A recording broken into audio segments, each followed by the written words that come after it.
Keith, you know I had planned to honor the birthday of the late, great Dr. Seuss by reading one of his books tonight. Yeah. But he got canceled on his birthday. There's not a Seuss book to be found anywhere. So instead, I'd like to read another story. I think you're going to like this one.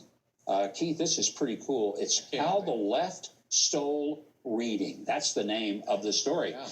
And it looks so much like a Dr. Seuss book, but the picture on the front, it's scary.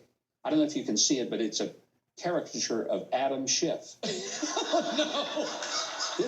This story was actually written by Laura Ainsworth, who is one of our staff writers for the show, and she has done a beautiful job. So I'm going to read to you How the Left Stole Reading by Laura Ainsworth. You have our bulletin. I bet you do. I bet I do. Can't wait.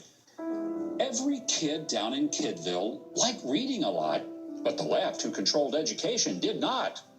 They wouldn't say why, but we all know one reason. To read the wrong book means you're guilty of treason.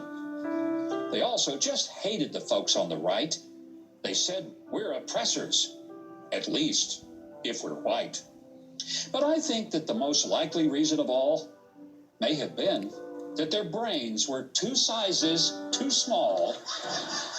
Whatever the reason, their brains or their hate, they canceled the books that they deemed out of date.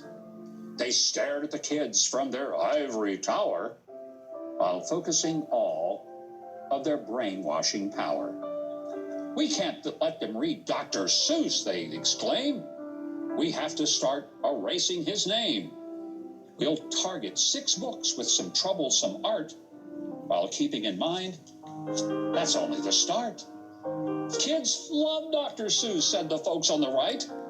They knew they were facing a censorship fight. Why, he taught children how to be loving and kind, and how they could grow up to be colorblind.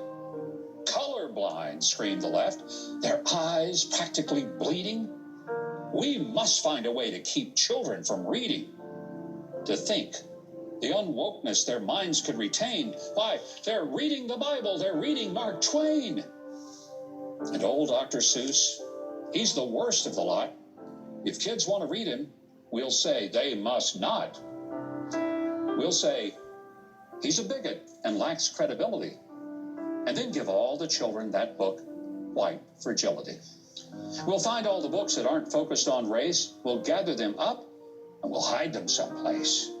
We'll substitute books that reflect our obsession with transgender studies and racial oppression. Well, the kids in Kidville would all cry boo-hoo when they found out what the leftists decided to do.